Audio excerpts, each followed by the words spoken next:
বাংলাদেশ জাতীয় দলের Spanish coach Javier কাব্রেরাকে নিয়ে ঘরোয়া ফুটবলে চলছে বিতর্ক। তার দল নির্বাচনে ত্রুটি ও কৌশলে অপরিপক্কতা ফুটবল সংশ্লিষ্ট অনেকের চোখে পড়েছে। শনিবার বাফুফের এক সংবাদ সম্মেলনে জাতীয় দলের স্প্যানিশ কোচ হ্যাভিয়ের কাব্রেরার পদত্যাগ চেয়েছেন নির্বাহী সদস্য সাখাওয়াত হোসেন ভুইয়া শাহীন। এদিন সকালে বাফুফে আনুষ্ঠানিকভাবে সংবাদ সম্মেলন করেছে। সেখানে বক্তব্য রাখেন বাফুফে সভাপতিসহ বিভিন্ন কমিটির চেয়ারম্যানরা।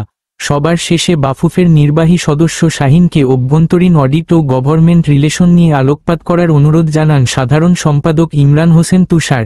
শাহীন এই বিষয়ে বক্তব্য না রেখে জাতীয় দল কমিটির সদস্য হিসেবে হ্যাভিয়ের কাব্রেরার পদত্যাগ চান।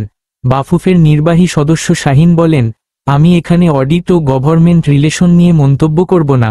আমি জাতীয় দল কমিটির সদস্য, সে হিসেবে আমার একটাই এজেন্ডা, জাতীয় দলের কোচ হ্যাভিয়ের কাব্রেরার পদত্যাগ চাই।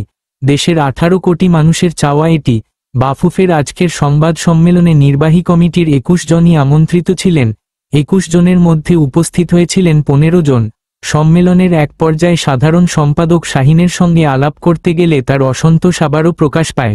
আনুষ্ঠানিক সংবাদ সম্মেলনে বাফুফে নির্বাহী সদস্যর এমন মন্তব্যে কমিটির অন্যরা বিব্রত হয়েছেন। বাফুফে সভাপতি তাবিথ আউয়াল এই প্রসঙ্গে বলেন, যেটা হয়েছে আনফরচুনেট, এটা নিয়ে আমরা ইন্টারনালি আলোচনা করব। এই বিষয়ে আপনাদের কোন মতামত থাকলে কমেন্ট করে আমাদের জানান। ধন্যবাদ। ভিডিওটা শেষ পর্যন্ত দেখার জন্য। লাইক, কমেন্ট আর শেয়ার করতে ভুলবেন না। সাবস্ক্রাইব করে আমাদের সাথে থাকুন। কেমন লাগলো জানাবেন নিচে। আগামী ভিডিওতে আবার দেখা হবে ইনশাআল্লাহ।